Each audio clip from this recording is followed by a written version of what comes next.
everybody. Welcome to the stream. My name is Moy Mythical. Let me get this angle right because I never know. I go right, but it goes left. It becomes like a whole thing here, guys. All right. I hope everybody had a good and amazing day. Is it just me or is it feeling hotter? It feels so hot. Like I always turn on the news and I'm always just looking at like the weather. That's always one of the main things. I'm always like, what's the weather like? Is it gonna be really hot today? Like, dude, I can't like, oh, I just really want this to end. I'm seeing a bunch of posts about Halloween and Spirit Halloween and all this stuff. So it looks like we're almost there. I'm really hoping that this heat just passes, especially for our industry. It's always we always see it like it's easier to deal with like the cold when it gets really cold and like it's just like you see your breath and all this stuff. It's just like a little bit easier to deal with that just because you put on like a sweater, you put your good sweater and I don't know what, and you're in momentum and then you're good. It becomes like a whole thing. You're good in a bit. But the heat, dude, is so like so uncomfortable. Like you're constantly drinking cold water. You're like your electrolytes, your Pedialytes, your lights. I don't even know, dude. It's like a whole thing. So I am waiting for the cold period. But I know when we're cold, I'm going to be talking about how I miss the heat. It becomes a whole thing, especially in our industry, because either we're in house prepping items or we're on the field. And when you're on the field, it's a little bit easier to work with. Like I say, because you're in momentum, it becomes a whole thing. Like it's just good. It's just good. But I hope everybody had a good day. I was really trying to stream these past few days, but we had some situations on our end, like personal stuff that we had to take care of, all these little stuff. But we're here, we're live. We really want to keep this activity going. And some of the new updates with the stream that we're doing, like some of the new segments that we're going to be focusing on, guys, is we're always going to touch base on different topics. So like topic 1 is always going to be a little bit of like entertainments, pop culture, something that's, current event stuff. It's always going to be something that's current events. So it's like pop culture items, something that's really cool out there, not just limited to, Hollywood or US, like it's around the world. Whatever's going on around the world, that's what we want to focus on. And then item 2 will be sports items, sports related situations, especially because it's sports season right now. We have football season starting, then basketball season starting. Don't get me started on basketball. Basketball is a sport that I really follow. I've been really trying to, I like football and I watch football, but I can't like keep up with it enough to do like a fantasy league. And I really want to join a fantasy football league. And the reason that I want to join the fantasy football league is because a lot of gentlemen that I know, friends, people, colleagues that I meet here and there, blah blah blah, the conversation shifts and they'll shift into them talking like about football and their fantasy league. And if you know football and fantasy league, they always end up like transitioning into that topic. And I really try to keep my networking, circle or connections really strong. So I've been noticing that a lot of people that I talk to, they're really big on fantasy football, especially because it's fantasy, or especially because it's football season. When it's football season, you have to try to, like keep up with the stuff. It's like a big thing whenever you're talking to guys. Like at one point, they're gonna talk about football, so we really want to make sure that we're on it. Basketball, I'm a little bit better at it because I've been following basketball for a little bit longer. If you play fantasy league basketball, you're constantly changing your roster. And if you've never played fantasy like football or fantasy basketball, essentially what you're doing is you're creating your pretend team. So it'll be you with the group, and you can even sign up online. Like you can do this online with individuals. It doesn't have to be just your circle. But for the most part, I promise you, you're always gonna find people that want to talk about the league and the fantasy league. So if you do like fantasy football or fantasy baseball or whatever it is, you guys go in numbers. So let's just say there's a group of 5 people. And let's say the five people are trying to create a fantasy league, let's just say for football right now. Everybody will go one by one to see who picks their players.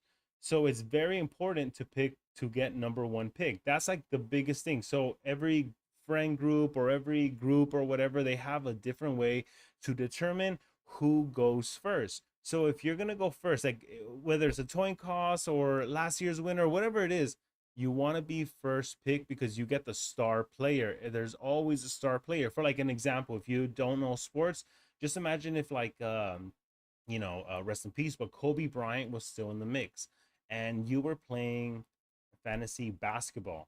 You would pick Kobe Bryant first. Every group, every basketball, fantasy basketball league would pick Kobe Bryant as their first pick because you know he's such a strong player. You're gonna pick the most popular player, the number one player. So right now they'll probably pick like for basketball they'll probably do like maybe LeBron James or so, but don't get me started on LeBron James. Like I like LeBron James. I respect LeBron. Like look in the Moy Mythical channel, we respect LeBron James, but I don't think he's doing hard numbers for your fantasy league. He's just kind of like your special guest.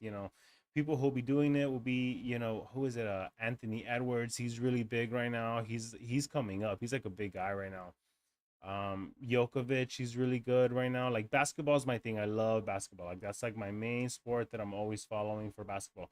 Guys, if you're watching me on TikTok or Instagram, hit the link on the bio and you guys will join me on the chat. This way we can all be together and we're all hanging out and you guys can see the links that I'm watching with you guys. But yeah, so interesting things happen. I wanted to tell you guys this on Monday. Dude, this weekend, I the worst experience. I had a bad haircut, guys. Oh my god! Like, if you're a guy, like, I mean, I don't know how often girls are getting haircuts, but guys, we're constantly getting our tapers and our fades and like little cleanups. Like, if we know we have an event happening or we're doing something, we're gonna get a freshen up cut, and that's what I wanted to do. I wanted to get a freshen up cut. Like I don't go just to any barber to cut the longer hair. I don't do that. But the sides, guys, the sides, I'll get like a taper, and typically that's not difficult. Usually any barber or any area can do that for you. But this time I got this haircut with this guy and I called ahead. The barbershop looked really cool. The guys look hip, and I was like, okay, this spot looks legit. You always gotta go on vibes. You look at pictures online, you look at their Instagrams, and you're like, all right, this place looks pretty cool. I want to get a haircut here. I understand it, I respect it. They understand tapers. That's like a really, really big thing. And then they give me this guy, this young guy. Remember, I arrived, and I give everybody the benefit of the doubt. I'm like, all right, dude, it's just a cleanup. I don't need much. It's just a cleanup. I feel comfortable going to a random shop because it's not a big thing. For my longer hair, I go to a different spot. I have specific people. I don't let just anybody touch it. And I remember this guy. He started cutting my hair, and when he got me on the chair and we're looking at each other, dude, he looked so nervous. Like he looked like the best way I can describe this, like he was diffusing a bomb. Like I sort of got he was so nervous. Like, and I was like, dude, why does he look so nervous? Like I just asked for a simple taper. Like this is nothing. It's just a little cleanup on the sides. I wouldn't let him to I like I said, I don't let just anyone clean up the top. But I was just like, dude, let me see, just clean up the sides. And you know what's the worst part? Whenever you're getting a haircut as a guy, the barber, he's spinning you around the chair. He's like, whatever. And then you see yourself and he's like, you like it? You like what we're doing? You like what we're doing? And you could be like, yeah, no, no, you know what? Can we go higher? He's like, yeah, yeah, let's do it. Dude, I swear to God, I'm not even playing around. I was staring at the wall for like 40 minutes. The whole time I was just staring at the wall. And I felt the cut. I was like, dude, I don't want to say anything. I'm just going to let him do his thing. And then when he turned me around, I was like, oh my God, he didn't go as high as I wanted to. I felt like he was going high, but he didn't. And then it was like botched. It was essentially botched up or whatever. I told him, dude, I don't want to make it a big thing because when he put on gel, when we comb my hair back, it looked botched up. Like it was like longer hair here, longer hair there. And I didn't want to embarrass the guy, but I told him, hey bro, you don't see it? It's like this side's longer than this one. I don't know what. He's like, okay, okay, whatever, whatever. But that was the thing, I luckily I was able to fix it with him, but man, it was very unfortunate. And you know what's really crazy for like a lot of people, if we had gotten our haircut like a full haircut, it takes like almost like 2 months or so. Like if I had gone so short or he did something crazy, it would have taken almost like a month and a half for my hair to just grow together. So that was like a really big thing for me. I was like, that really threw me off. I had this one barber. He was really, really good. He was so smooth. He just knew everything. Like he just felt so comfortable. He's spinning around, like, but he moved locations, and I don't know where he went, so I can't find him. Let me tell you how smooth this barber was, okay? I'm a respectful guy, but the way he was going about it, I was like, dude, he's so cozy, like he's so comfortable. Dude, when he was cutting my hair, I swear to God, I'm not even being like exaggerated. Dude, he talked to two girls on the phone while I was with him. I swear to God. He called one girl, which it seemed to give me the impression that that was like his main girl. He's like, "What's up, babe? How you doing?" No, no, yeah, yeah, of course, just cutting hair. Looks like it's gonna be a late night. Um, I'll see you later on. And then that was pretty much it. And then he's cutting my hair. That was the beginning. And then he's doing it. He's spinning me. He's asking me that you want me to go higher? And like the communication, that's what I really like. I like that he was doing that. But then he gets another call and he's like talking to some other girl and he's like, "Hey, what's up?" He's like, "Hey, yeah, after work I'm gonna go to that chicken spot that's by your area. If you want, I can pick you up that combo you like and I can get you some drink and we can just chill for a second." He's like, all right, yeah, bet, bet, bet. All right, I'll see you right there then. I'll see you tonight. Boom. He was so cozy. He was so comfortable. I love how he cut my hair. Obviously, he left and it is what it is, but we'll keep finding it. That's not luckily he didn't do too much. I was able to fix it, but it's a big thing, guys. If you're a guy, just imagine sitting on the chair and the barber's not spinning your chair at all whatsoever, but it's like a whole thing. But without further ado, guys, I want to get into our different segments of the day. So for our first segment, let me get everything ready right here. If you don't know, over the weekend China had their robot conference. Now, this isn't just any robot conference. This isn't like just like a whatever thing. It's not like just a joke. Like guys, we're hitting this era where robots are now becoming such a really big thing about this era. Like it's not just a whatever thing. Like this one is the one that's gonna go down in the history books because they presented 300 companies and over 2,000 robots that did different things. So it just went to how much like robots are here with us. Like guys, robots are not just a sci-fi movie. They're not just this thing that we see in movies.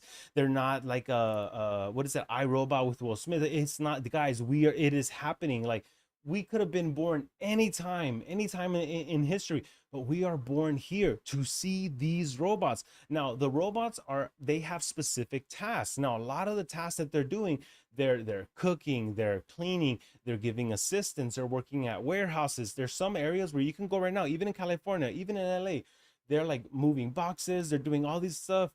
It's like a whole thing. So I wanted to show you guys the let me get this ready, the robot conference in China. It was held in Beijing. It was like a really really big thing that was happening. So it was like for the first time ever they presented all these robots with like showing you how much they can do. They even had like robots fighting. Obviously robot fighting isn't the priority, but it's just a showcase like how they move. Like dude, there's no limitations. They're jabbing, they're crossing, they're doing everything. It when I first saw the videos I wanted to talk about it, but I thought it was AI. I was like, no, this can't be real. That looks like AI. But it was real, guys. It was real. So let me show you guys some of these videos that they had um, for the robot stuff. Let me show you guys the first one. So this first one right here, this one just goes a little bit into everything. Let me just go right here. Just see right here. The cooking one. The cooking one is like a big thing. Like I feel bad showing the robots fighting because I don't want to be like, oh, I'm over here from the violence or anything like that, but just they're synchronized, moving. This is real, guys. This is real. This is not AI. It's like a real thing right here. They're dancing. They're all in sync. They're moving. They're so advanced on this. They're so advanced.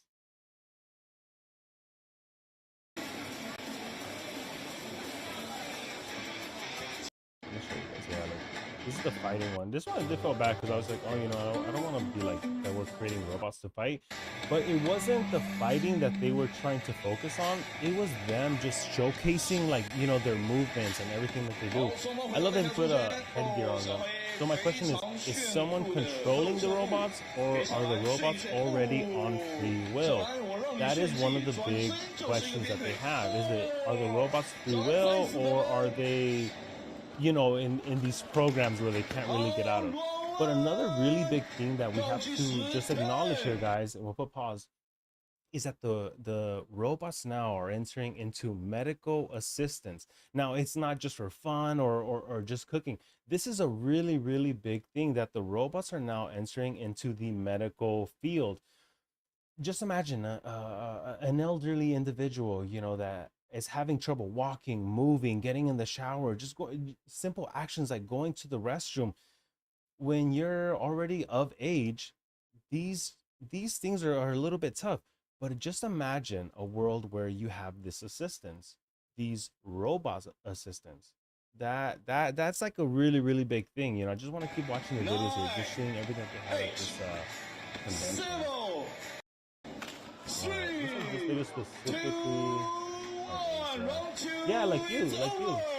Yeah, you're a little bit of age, buddy. A little bit of age.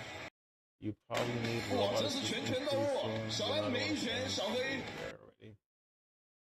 This one, the robots cooking, guys. This is like such a big thing, you know. Just imagine you have a robot at your house, kind of like the Jetsons. A robot at the house helping you with, you know, day-to-day tasks. This is just nice. Moving around the boxes. You know, they were like cutting food and all that.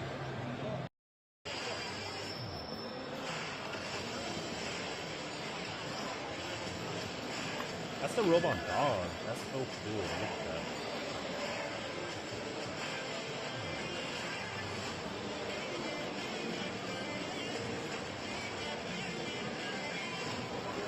Oh, damn. You saw that, guy? So the robot dog can fall.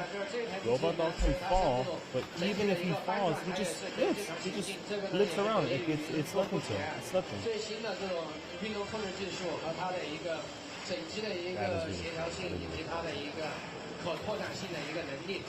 Oh, we got a visitor, guys. We got a visitor. Yes, what are you doing? I'm live right now. Look, the robot dog. You see? They keep saying robot dog, but you guys think they'll do a robot cat? What would a robot cat be like? Can you program the emotions on it? Chill, dude. What are you doing? You're moving everything around. But she's just very involved, guys. Sorry about that.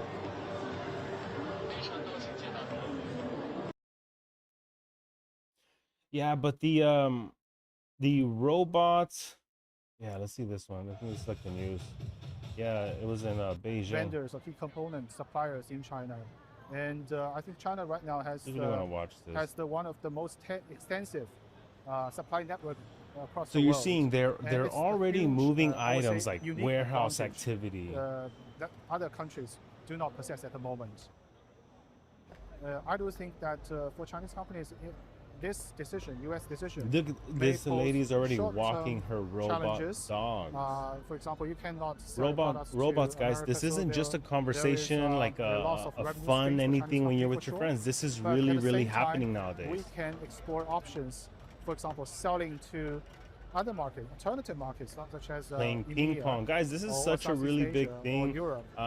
So there will always be. I wonder what direction they'll be going. You know, I wonder how far the robot's involvement will be. I feel they would be really, really involved, like all the way. Like companies are always trying to just advance and just add all these, you know, advancements with with tech. But one of the big things that people worry about are always like, oh, are these robots going to replace people for jobs? That is where the conversation is going. Will robots replace people for their jobs? Now, here's my big takeaway on this.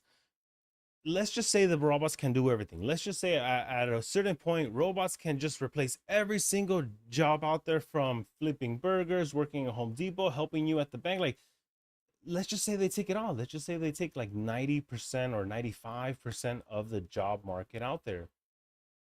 What what would we do? We, technically as a civilization, like, this time around, we don't work because we think it's fun. We work because we need to work, because we need income. We need to work to earn income. So how would we work if the robots are taking over all the jobs? Like, what would happen right there? So that's why I don't think they would really push it all the way. But technically they could, right? But where's the line drawn, guys? Where's the line drawn? Let's keep watching this video. 是一个未来，也是一个新质生产力的设备。所以呢，这个全球有很多国家其实对于不管是工业的机器人还是商业、个人机器人，都有很多的这种需 Robots 求。are used for 我觉得它是一 packaging. 个全球化的一 That's 个 a 市 really 场。big thing. 对，They're folding 所以呢，我觉 clothes. 得对于我们来说，就是对于我们来说的话，对于这个产 And 业 it 来 be, 说 and it 的话， becomes 目 like a 前来说 trust thing. 还是一个比 Maybe 较 you 快 feel like 速发展 robots don't 的 have like a 这样的一个阶段。 self-interest. 对，需求量还是比较 You 大 don't 的。 have to worry that a robot or something like that's gonna pocket you, or something like that. There's so many different styles of robots that we're in, especially for the healthcare part. The healthcare part is the one that was really big for me, because so many people need this medical assistance. They need someone to help them, um, with their day-to-day tasks, moving around, getting up from the bed, or cooking. I think, if I'm not mistaken, Tesla as a company was releasing these Tesla bots, and the Tesla bots were running around, I would say around 20 to 30,000, guys. I'm not too sure, but they were making it very, very affordable. It wasn't like something like far-fetched. They were making it very like reasonable. Like, Elon really wants the day-to-day individual to make that investment. But is it the robot on his own? Is it someone controlling the robot? If someone's controlling the robot, I can only imagine that a lot of individuals probably wouldn't feel so comfortable, especially with changing. They're like, dude, that's another guy on the screen. I don't want him. Like, even for me, it's like, oh, I don't want to change my drawers in front of this robot who's technically being controlled by an individual. That's like a little uncomfortable. But then it's just like a whole thing, guys. We're AI, we're robots, we're self-driving cars. Like, guys, this is like such a really interesting time to be alive. The fact that we're having this conversation, like, I remember having this conversation when I was a kid, when I was in high school, and we're talking about robots and flying cars and everything. It was such a cool thing, the advancements. But now they're doing this new thing. They're introducing these robots and these advancements and the tech and everything, and it's just moving forward, and we're witnessing live, guys. So I wonder, which direction they're gonna go. I only hope it's only for the best, to help the individuals. Like, for me, I have a warehouse. I would love to see a robot helping us out, move some boxes, or cleaning, or helping us prep. That would be so interesting. But yeah, guys, what is your guys' thoughts? What would you guys do if you guys now have your robot helping you guys out? What assistance would you guys need? Would it be for cleaning? Would it be for cooking? What would it really be? The cyber cab, I think it was with Elon. They're introducing the car without a steering wheel. Like, I said it before, guys, I don't like the idea of not having a steering wheel in the car. Guys, if you're watching me on TikTok or Instagram Live, please hit the link in my bio. It'll take you to the stream, and we can watch the videos together. But yeah, so that is our segment one. It is the robot advancement, guys. It's such a big thing. What is your guys' thoughts on just having robots in this era? Would you guys get them? Can they carry conversations? Are they going to be like AI? I specifically use AI a lot. I talk to the AI stuff for day-to-day activity, helping me with invoicing and all that stuff. It's very helpful. So we'll see how it goes. So funny. I was talking to a friend today, And I asked him, he was telling me that, he's in between jobs, or whatever the case is, and he's really trying to find ways to, provide, or find the best job opportunity for his family. And I just kind of randomly asked, like, "Oh, well, or I'm just curious, do you use AI? Because he's a good friend of mine. I could talk to him about whatever." And I was just like, "Hey, do you use AI?" And he's like, "No, not really. I don't use AI. I don't like it. I'm not the one that uses AI." And I was wondering, like, damn, that's crazy. You don't use AI. And when people don't use AI, it reminds me of the era where people didn't want to use the internet, and they're like, "No, I don't need the internet. Um, I make my invoices by hand. I don't need anybody." The AI era is here, and if you don't adapt with the AI era, you will get left behind, because the world and the market is shifting. They're shifting so hard for this AI and robot stuff. Like, they love it. The whole market loves it a lot, guys. So it's a whole thing, guys. What is your guys' thoughts? Do you guys use AI? Theo, how you doing? Theo, how you doing? What's your thoughts on AI? Tell me your thoughts.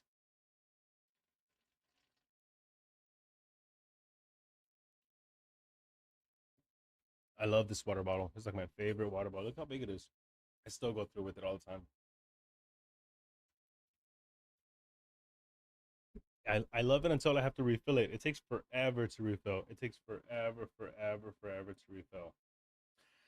But without further ado, what's up, brother? How you doing? Good to see you. Good to see you. It's taking over. Yeah, that's what I said. AI is taking over. It's like, but it's taking over as what? It's taking over as a tool. It's not its own mind. It's not its own, like a Terminator situation where it has its own mindset. China does AI well, and the ruler companies can't replace employees. Yeah, that's a really big thing. Someone in the comments just said that AI in China, that China has rules. They really want to try to limit how much presence AI has, and it could be a little scary. I remember when I was in high school, I had this friend, and his dad worked on those soda machines. When you would go to the fast food restaurant, and you would get whatever soda you have.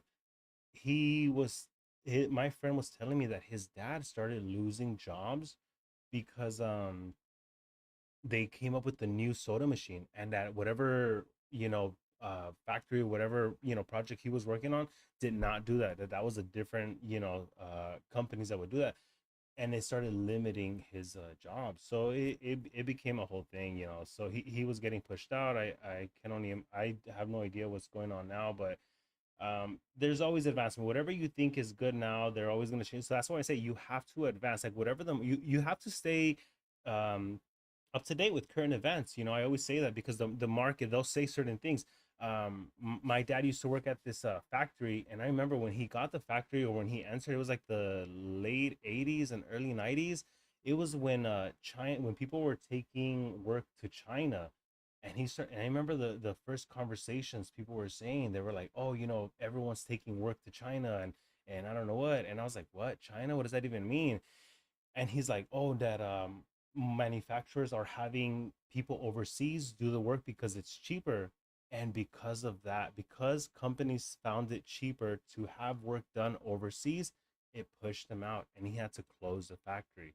So, guys, we're witnessing the new era. Let's see what happens. It's a very delicate topic. I really don't even know which direction it can go. It could be a very long topic, and very intense.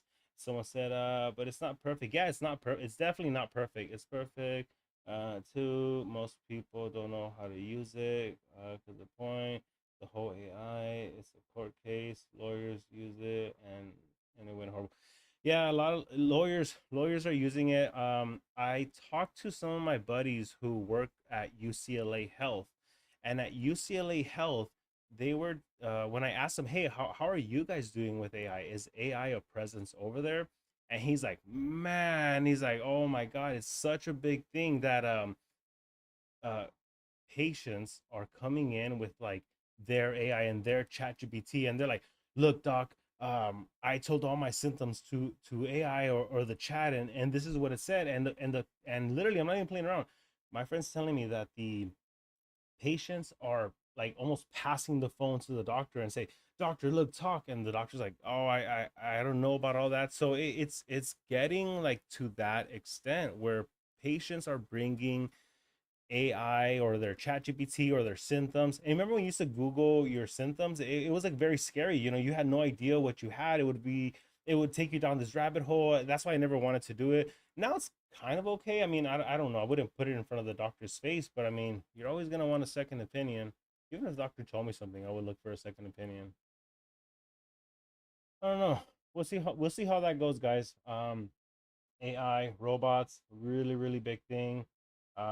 Very, very strong and delicate conversation. We'll see how that goes. I want to move forward into our second segment. Second segment is a little bit more about sports. Give me a second here, guys. Get my agua here. So earlier in the chat, I mentioned that I really like basketball. I love basketball. I love the NBA. I've been following it, so I'm very involved with the NBA news. And when players say certain things, that's a really, really big thing for me. But another department or another sports that is getting very popular is the WNBA. Now, with I think since Caitlin Clark was probably the main one. I think Caitlin Clark, when she was in college, it brought a lot of attention to the WNBA. The WNBA has been around forever, and they've been doing cool. They've been doing good. They have their good players. I'm sure they have really great players. Um, but this season or last season or so, when Caitlin Clark joined, it got more popularity. Like it was a big thing. I'm sure social media played a big role in everything.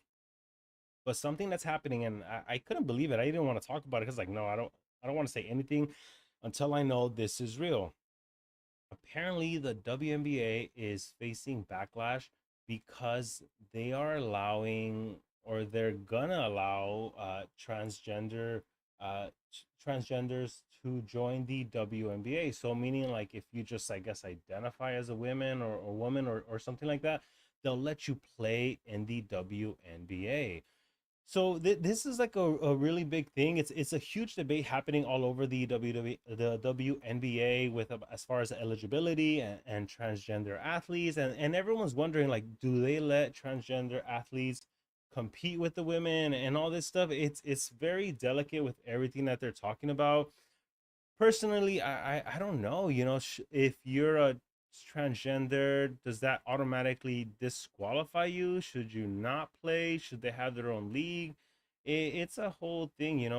Former NBA players, I think is Ans Canters. We'll look at a video right now, but he's a a full blown male NBA retired player, and he's saying that he's gonna join the WNBA because he's just meeting the qualifications where it's you identify as a woman, and he did whatever. He's still a guy, but he's gonna enter the WNBA.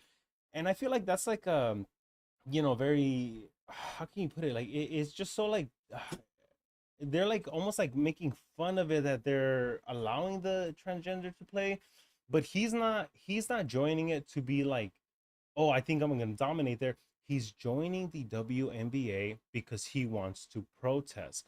He's protesting the fact that they're allowing like males and transgenders to play in the WNBA. It's like a whole thing, with he's going to join in the 2027 WNBA draft, and to test the league's policies, after Indiana Fever guard Sophia, I think it's Cunningham, spoke about these issues.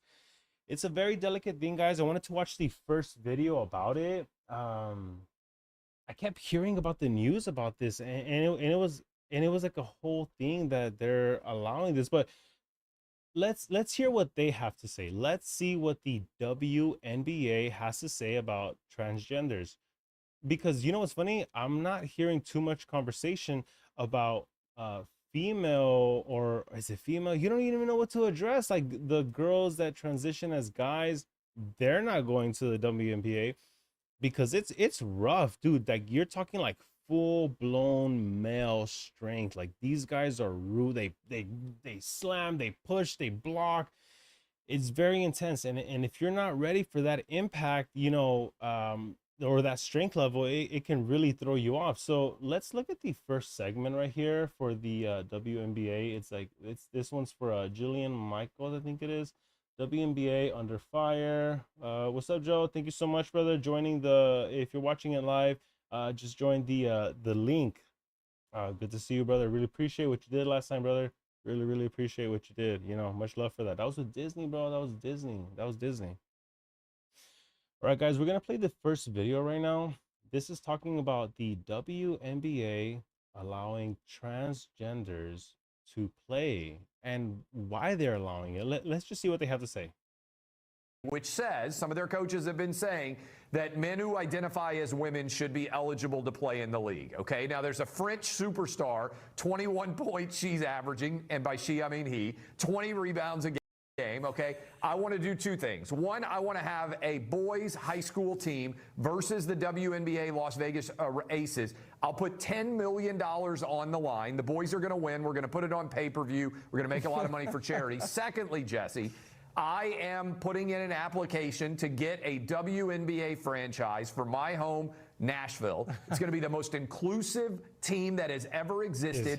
Only trans, or what do you guys only think he's men doing? who identify as women on the team. Our motto: one love, two balls. The Nashville Balls. We are going to be the greatest women's basketball team, starring men of all time. This is so brilliant. My friend Matt actually sent me his actual podcast where he made this. Because it's a really big thing. Like the WNBA is getting so much exposure now. Like people are really paying attention to it. I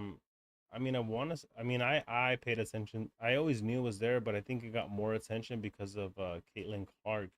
But it's definitely exposed so many players and how good it is, and a lot of players are really good. To not discredit the WNBA, like they're really good. Like there are some star players, they're really good at their proposal, and he backs them right into a corner. They can't win. It's a double-edged sword. Either you accept the proposal, right, because you're a true believer, or you're gonna lose, which means that you admit to being a liar and a piece of crap.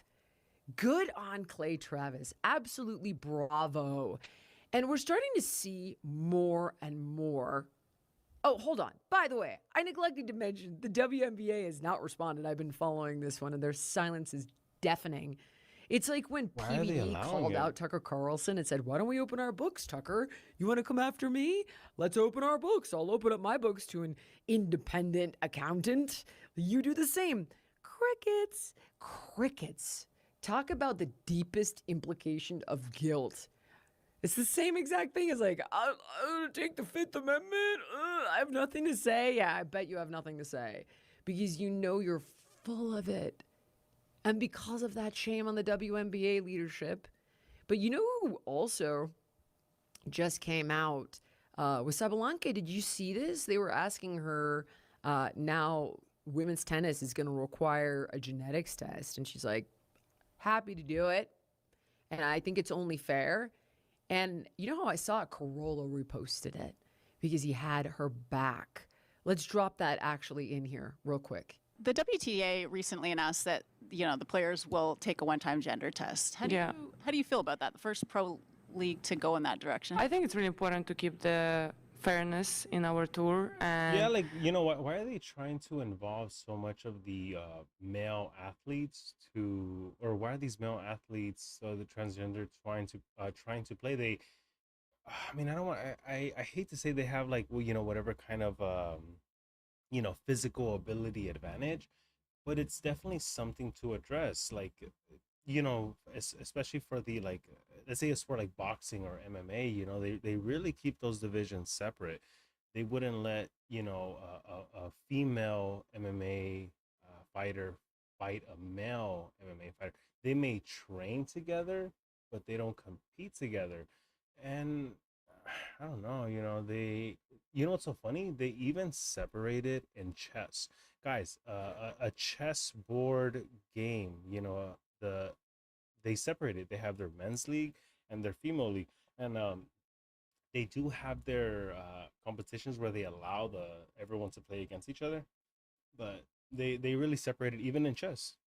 It's obvious that biologically, right, the men are way stronger than women, so I feel like it would be not really fair for the woman to compete against biological men. So I believe it took them a little while to make this decision, and yeah, I support it. Good for you.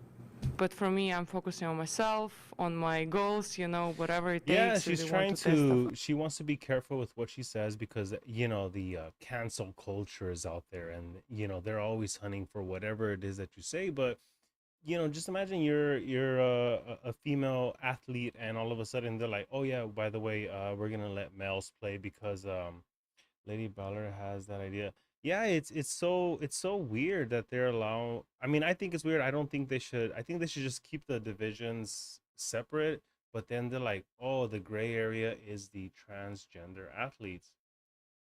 Should they not be able to play right off the bat? I don't know.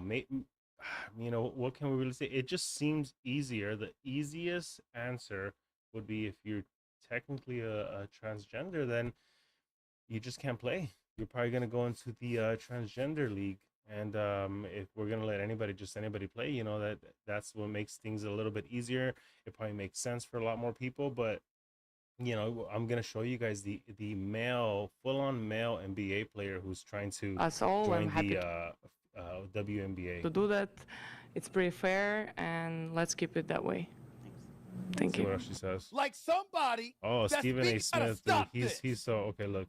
We got to stop acting like somebody that's speaking up on behalf of girls, like a Sophie Cunningham, like a Riley Gaines, are scourges of the earth. I love Stephen A. so much. I freaking love him. I've never met him. He's not for it. Stephen A. Smith, guys. You guys are seeing it right here. Stephen A. Smith. If you guys don't know who he is a big sports announcer. Like, he's really big in the whole sports game. He talks about every single sports subject, and he's not for this. He's not for it. We need to meet. I love you. And it gets so weird. It's such a touchy, weird subject. All right, guys. If you like this clip and you want to watch the full episode, let me show you guys the male athlete who's trying to join the NBA. In some sports news, 2 male former NBA players. But technically, this gentleman here is not joining it because he feels he's going to have some sort of or whatever competitive advantage. He's doing it specifically out of protest. He's like, well, you guys are doing this. You guys just let the women play or whatever. He's doing it out of protest. Look, players say that they're declaring for the 2027 WNBA draft. Those players saying they want to join the Women's Basketball League. It comes as there is a growing debate over whether transgender athletes should be allowed to compete in women's sports. From ESPN, former NBA player Inez Cancer Freedom intends to declare himself eligible for the WNBA. Cantor Freedom played in the NBA for more than a decade. He's become a prominent conservative political commentator. He says he's doing it to test the WNBA's eligibility rules. He has been an outspoken critic of transgender participation in women's sports and appears to be trolling the league here. Yeah, this is a bit of his... He's not doing it because he feels he has a competitive advantage. He's doing it out of protest. Like, just let the women play. And it feels like in my opinion, honestly, the transgender athletes should start their own league, I guess, and that will be their own thing. The moment you cross that line or you made that decision for whatever reason, we're not going to get into that topic. But you probably gonna have to go in your own league, because for sure the girls turning into guys, they are for sure not gonna enter the male league like the boxing and the MMA and the football. Like they I'm sure they'll do it, but they're not ready for that impact, dude. These boys, bro, they're tough. They're tough out there. Announcement on Friday. After careful consideration and reviewing the current eligibility guidelines, I am officially declaring myself a WNBA prospect. If simply declaring who you are is all that's required, that I meet every single requirement necessary to compete in the WNBA. Now, he has not declared himself to be transgender. He still identifies as a man. So he is looking to be provocative and gain attention, which he certainly did. Hours after releasing the video, Royce White also declared himself eligible for the WNBA. He played just a handful of games in the NBA a decade ago. He also happens to be on the ballot in Minnesota's Republican Senate primary on Tuesday. He said he now identifies as a woman for the purposes of professional basketball. He also says if he goes undrafted, he will sue the WNBA for discrimination. To be clear, declaring it's that doesn't woke culture, guys. That woke culture that people are playing with the fine lines, the gray areas, all that stuff.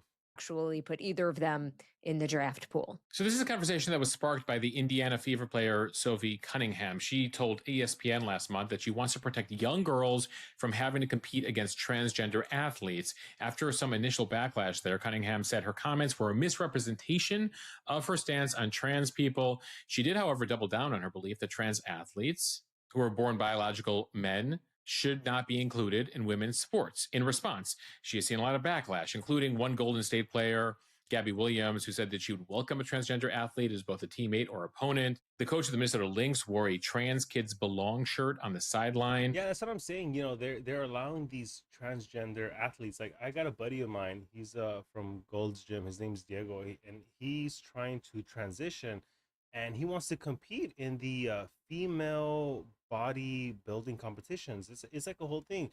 And I guess because he knows he can't win in the men's league, it's like a whole thing. But you know, why would they choose? Like, it's a very touchy subject right here, guys. You know, they're allowing these transgenders to play, and the players themselves, they're not too comfortable with this decision. They're not liking it at all. You also saw in Seattle, the Storm co-owner was fined and suspended for several games after she confronted two teenage girls sitting courtside with a sign supporting Cunningham, make sure to hit saying, the "Thank you, Sophie, for speaking up for girls." The girls say that the Storm owner, Celeste Keaton, cursed and called them insane, which the team has since apologized for. Now, Cunningham has been a lightning rod, and over the weekend, she was no stranger to controversy. And that's where her team was playing Chicago.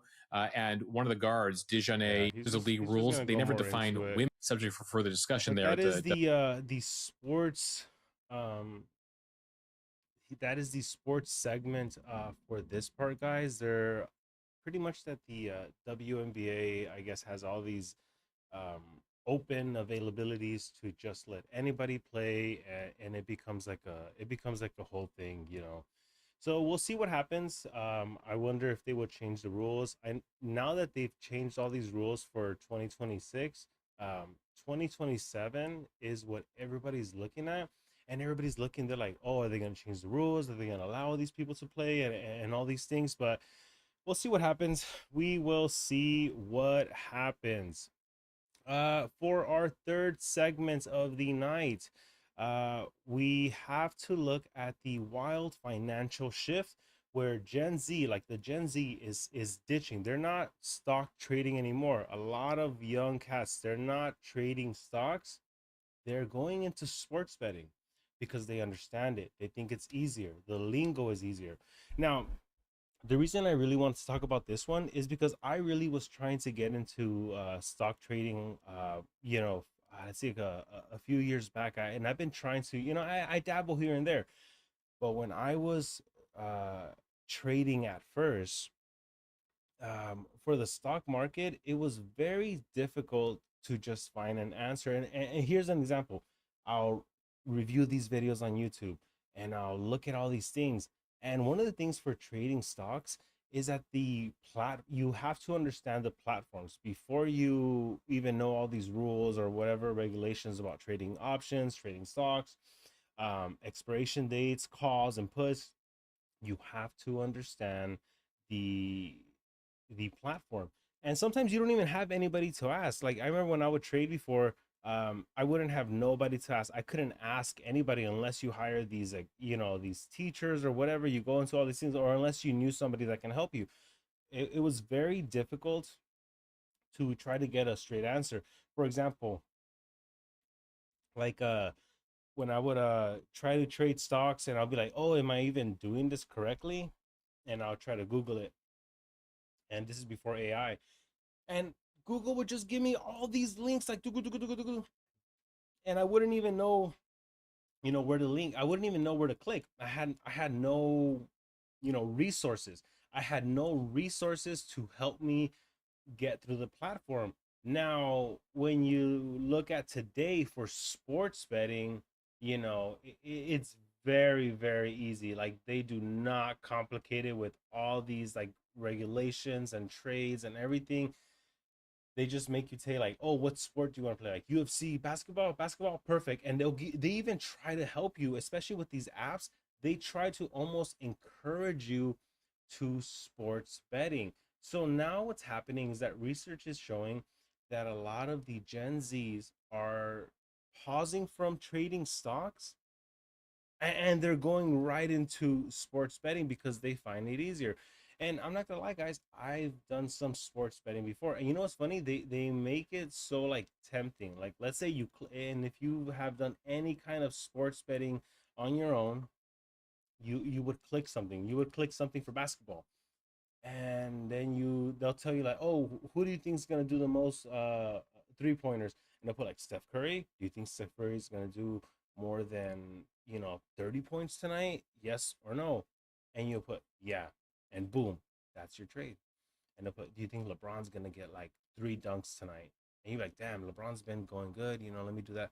Boom, you just click it. They make it so easy, like they're not complicating it. And because trading stocks was so sophisticated and it was such like a learning curve, people are like, nope, we don't need to do that. We're not going to do that. It's like a whole thing. So the next video we're going to watch, or the next segment, is why is Gen Z stopping from trading stocks, and why are they going full on into sports betting? So let me show you guys this right now.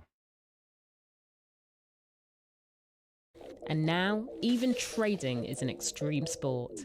In this video, I will start with risking only $100 per trade. Bro, it's simple. If you can scroll TikTok, you can trade. You have the fear of missing out on a trade.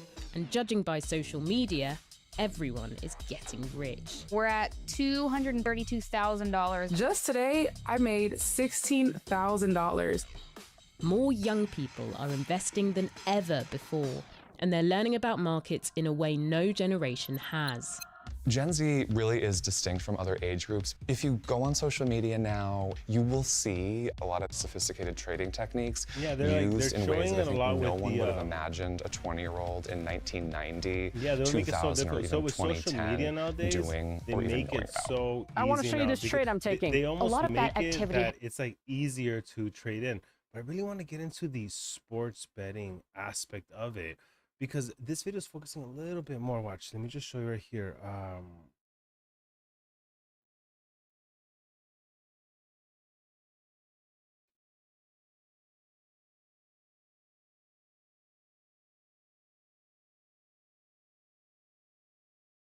I think this one's a sports betting. This is the one I really wanted to watch. What is more profitable? Is it the stock market or is it sports betting? Well, in this video, that's exactly what I'm going to go over with you guys. We're going to look into detail and see what is more profitable to do. Is it going to be sports betting, or is it going to be taking your money and investing it in the stock market? Welcome back, guys. For those that are new around here, I'm Frank with Linemaker Sports, and this channel is dedicated to making you a more profitable sports bettor. Now, if you guys enjoyed this video, make sure you guys smash that like button. Also, make sure you guys go down in the description and book a call so you can work with me one-on-one, and I can show you guys high-level sports betting strategies. Now, without... Yeah, that was like a really big thing that people are now doing more sports betting opposed to the stock the trading. Difference between investing in stocks versus sports. Yeah, this is the one. In today's lesson, we're going to go over the difference between investing in stocks versus sports. Now, when people think of investing, the first thing that comes into their head is, I'm going to put this money into either stocks or real estate so that my wealth will continue to grow. In this video today, I'm going to show you why stocks are not as good of an investment as putting that money into the sports book. You know what's funny? When you bet, or when you're doing sports betting, in addition to making it so simple, they make it so simple for an individual to get into sports betting. They show you how much profit you'll make. So if you click like all these things, they'll tell you, hey, if you invest at 100, your profit would be, what would it say, like 500 or 700 or whatever it is. So they're almost like painting the picture, saying, hey, you can win, but it's a gamble, but you can win. So they really mislead a lot of individuals. Christopher Scott, owner and founder of Be a Pro Sports Betting Academy. I've been a professional sports bettor here in Las Vegas for over 20 years. My goal for this channel is to take you from casual sports fan to savvy sports investor. Inside my academy, I show you how to use sports investing to beat your annual returns in stocks and real estate. If you're ready to find out how, click the link below or head to beaprosportsbetting.com. For this example, stocks, we're going to put $1,000 into our investment account, and then we're going to put $1,000 into our sports betting account. That's going to be the big thing. And then we're going to measure where the best ROI is. So when it comes to stocks, at the end of the year, what you're hoping for is about a 10% annual return. That's what we want. That's exactly what we're looking for. So from $1,000, you're going to make $100 at the end of the year. That's a solid investment. But let's take a look at our $1,000 that we put into our sports betting account. Now, if you bet 3% of that bankroll with each bet, it comes out to be $30 per bet. The example I'm going to give right here is that this $30 bet at -110 odds, a winning ticket would pay you $27.27. They try to paint it for you. If you happen to win 4 bets, a very nice at thing, a very easy bet thing. If you do sports betting, like they make it so easy because these sports apps are trying to reel you in. They really want you to come in and do all these sports betting because they want to encourage you. But there's so many like sad stories on the sports betting. Like people are like really going downhill because it's so easy. It's so easy to do sports, but you don't have to find like these bookies. It's not like before. You can do everything on your phone. Like guys, you have to understand, like they're really just trying to encourage you just to make these endless bets that have nowhere to go. Hey, you've already made more money in your sportsbook account for that day than you did for this entire year. Let me take that even further. In example 2, if you win one $30 bet at -110 and win, in this case, let's just say every day. That's not even real, guys. Year, you cannot win every single day on sports betting. $9,953. See, the fact that he's saying that you can win pretty much almost $10,000 is the perfect example of people just trying to paint this picture that sports betting is easier than stock trading, where in reality I'm not gonna say it's like the same, but it's like nothing's guaranteed, guys. Just because they flash these big numbers at you, I have some friends of mine that will tell me, they're like, oh, we're really getting into sports betting, it says that I'll make 5,000 or 6,000 or whatever. Dude, they're just throwing these big numbers in your face and nothing's ever really guaranteed, and they've been caught of manipulating the sports market on this and change.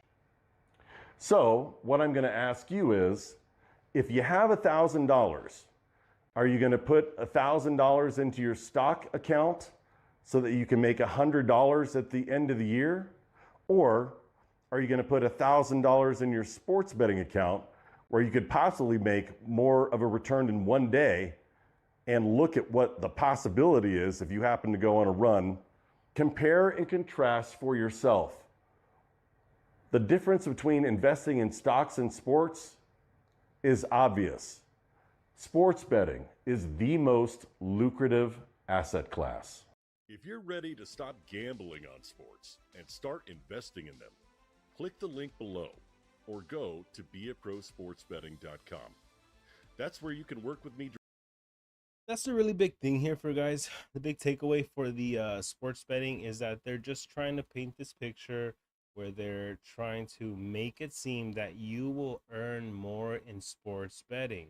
Now, I have really been trying to do a lot of stock trading, and honestly, it's like nothing's guaranteed in the stock. You can look at these numbers, you can look at the charts, and you can hear finance news, but the market's going to react however it reacts. Sometimes you feel like you should hold, you should buy. It just becomes like a whole thing. But nothing's guaranteed, guys. But it's just this just goes to show you that they just found a new outlet just to attract people to try to just push their money into a quick buck. And that's what the sports market is really trying to do, is just trying to reel people in to get them to invest into these hopeless bets. I mean, there's always, you hear these stories of like, oh, my cousin or my friend or my neighbor, they did this, or he has a friend, or someone knows someone. Like, everybody knows someone that did a really big bet and they got a lot in return. It's like a whole thing, guys. So don't be fooled. Do your research. Don't just start dumping money into all these things, okay, guys? It's a whole thing, guys. So make sure you're smart with your money. Don't try to look for a quick buck. It's always like when you try to earn a quick buck, that's when everything goes bad. When you try to earn that quick buck, it's like it's very dangerous. It's dangerous scenario with those.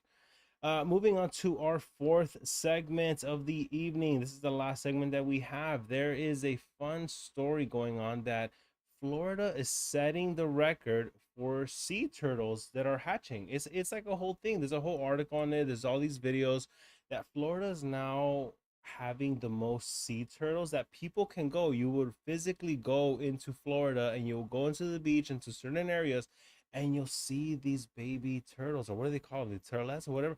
But you see these turtles hatching, and it's so cool. Look, I wanted to show you guys this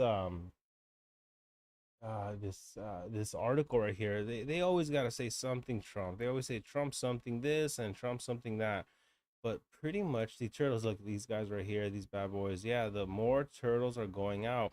It's really intense for the turtles, because if you know about the turtles, they just hatch and they go straight into the ocean. That's like their first instinct. And not all of them make it. There's always like these seagulls, there's always these things. Someone's gonna try to take it, but you have to kind of just let nature do its thing.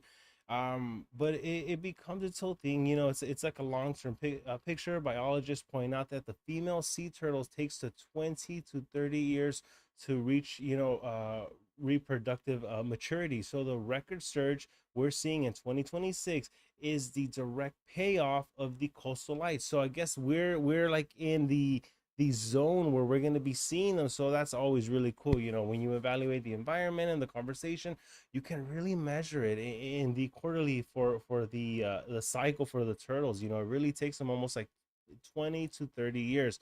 So we're going to get them in that much cycle for it. This record number is like really big in 2026. I wanted to just share some positive news for the segments. But we'll take a quick break, guys. Really appreciate everybody watching and everyone just tuning in. Really appreciate everyone. We're going to keep it going. We're going to make sure that we keep doing our segments and everything for tomorrow and so on and so forth. So we're going to take a quick break, but we will be right back.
hello, ladies and gentlemen.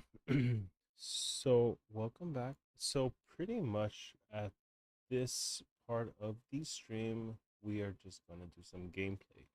The game that I'm playing is Red Dead Redemption 2. Still in the story mode. If you were following us, technically, I'm still in the same area. And because apparently, hold on, here we go. I guess you have to go through the whole level or the whole little story mode situation in order to get past, you know, that thing. Because I did it like twice and I thought I saved it, but it keeps taking me back. So right now we are gonna pass this level that we're in. We're just gonna keep doing our gameplay right now. So without further ado, let's get right into the gameplay, ladies and gentlemen.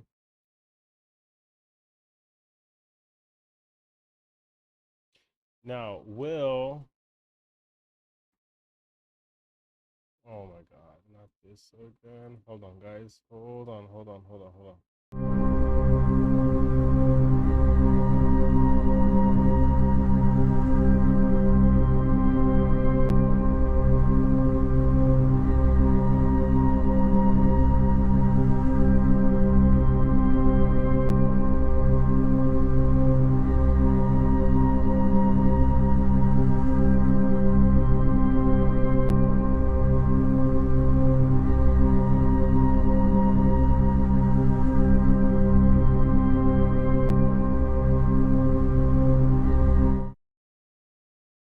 on, guys. We are getting this here. We are fixing which screen we will be looking at. Right.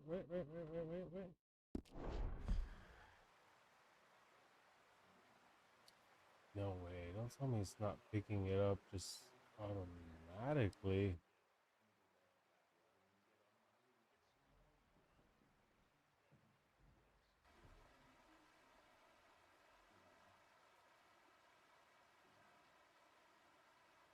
There we go. Game capture. That's the thing. You always gotta preset things up. Hold on, guys. Let me just get this right here.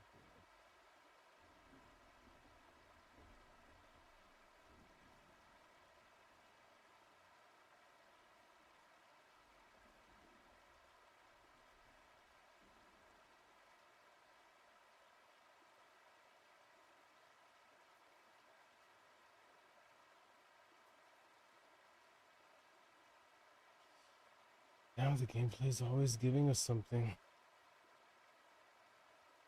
I can't just play, you know? It's always like a whole thing.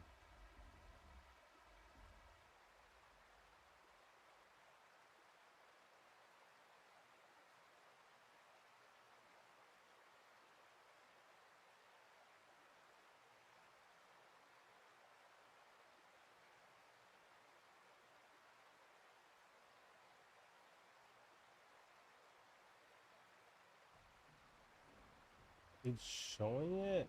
It shows it, but then it gets weird. Like, boom is in my notes. That's the gameplay, and then Red Dead Redemption. Why don't it just let me play?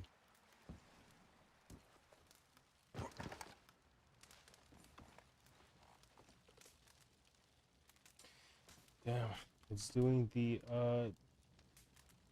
technical difficulties, guys. That's what it's doing.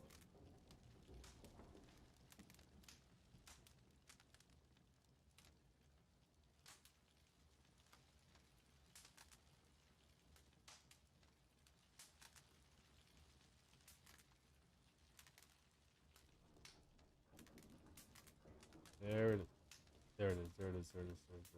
All right. We're good. All right, guys. We're back on. All right. So we know for the most part we're gonna be doing the level where we're ambushing these guys. So let's just try knocking this out. I'm just gonna try knocking this out. These guys right here. You know, not gonna lie, it did take the fun out of the game after I kept doing the same level twice, thinking that I saved it, and then it just brought me right back to the first thing. It was very unfortunate. Up with you boys because I thought you liked action. Couple of days on the lam. This you might guy's have all trouble. turned Obviously, yellow, we're gonna have apart to from fight this guy at one point. Get the whole thing. Yeah, good boy. Southwest, right, Arthur? Yeah. He said follow the main trail southwest. They're camped near some lake. Okay, let's go find these bastards before they find us and rob this score they're planning.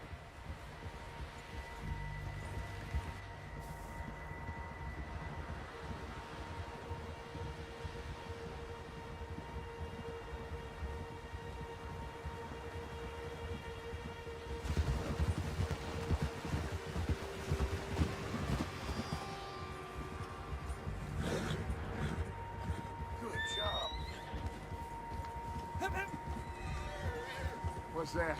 Tracks. Horses, quite a few of them. Oh, look at the horse can jump. I didn't even know the horse can jump. That's crazy. As far as I can tell, the only fools out here are us and them. They must be this way. You good, Dutch? Of course. Listen, I know you don't think much of my ideas recently, but this is the right move. Okay. You know I got your back. I learned a long time ago that you hit Colm O'Driscoll. Wait for him, and people you love will die. Man, you know what? I already know for a fact that this level's gonna take like an hour or something. And I wasn't trying to do it that long. And if you don't let me see here. Finish it, it keeps taking you back to the beginning chapter. So we are actually going to do it when we have a little bit more time. So let's just skip that. I'm going to go live earlier tomorrow so we can do that, because I don't want to do this for 30 something minutes, like 36 minutes, and go through the whole level and then not have the story mode. They have you do it like until you finish the mission, like the chapter. So yeah, we're not gonna do that, guys. We're not gonna do that. Thank you so much, guys, for joining the stream. I really appreciate that. Let's have some